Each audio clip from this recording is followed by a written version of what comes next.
All right, y'all, I ain't done.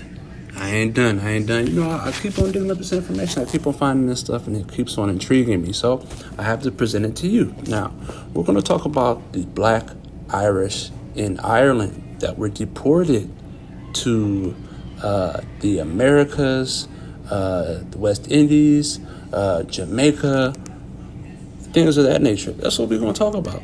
It's quite interesting. So this right here is a picture of the typical Black Irish in Jamaica. How do you get there? He was deported there. From where? From Ireland. Watch this. Okay, y'all. So let's read this together. So, Dub Aranak. I'm not going to read all that. I'm not going to read everything that I can't pronounce. So let's just hit the meat and the gravy. The gravy and potato. Let's get the meat of the situation. Dub Aranak, a Black Irishman. That the wild tribes of Ireland, when black man is hinted by the fact that a wild Irishman is in Gaelic a Black Irishman. The same parallel is seen in the Gaelic names for a blackamoor.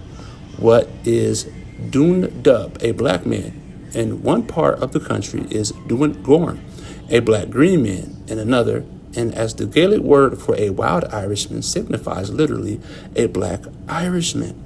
And as it is in Ireland that a black man is a blue-green man, it may be assumed that most or all of the wild tribes of Ireland were blue skins or green men also during an undefinable period. And if you can kind of see that at the bottom, there's like an asterisk with more information. Notably in Ireland, where a wild Irishman was once a Black Irishman, and where, at the present day, such expressions abound as a black villain, a black rogue, and where a nagger is one of the most common terms. So, the Black Irish had a extensive kingdom. They had an extensive reign in Ireland, but once that reign was taken from them, they were reduced to vagabonds, gypsies, thieves. They had to do whatever they needed to do to survive. So that's what they were eventually reduced to, and a lot of them were simply deported. You can find information like this in books like Ancient and Modern Britons by David McRitchie. Very interesting book. I'm still reading it. You should pick it up too if you're interested in things like this. And after this slide, I also have a picture slide that shows the type of deportation of Black Irishmen that went on. So here we go. Okay, so here's a picture representation of what went on in England.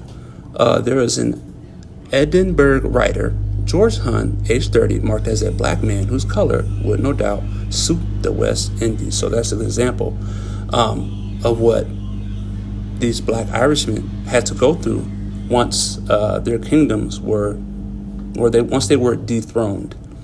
They were gotten rid of. They were sent to other places where there were other Indians, aka blackamoors, aka black people. They were sent to North America.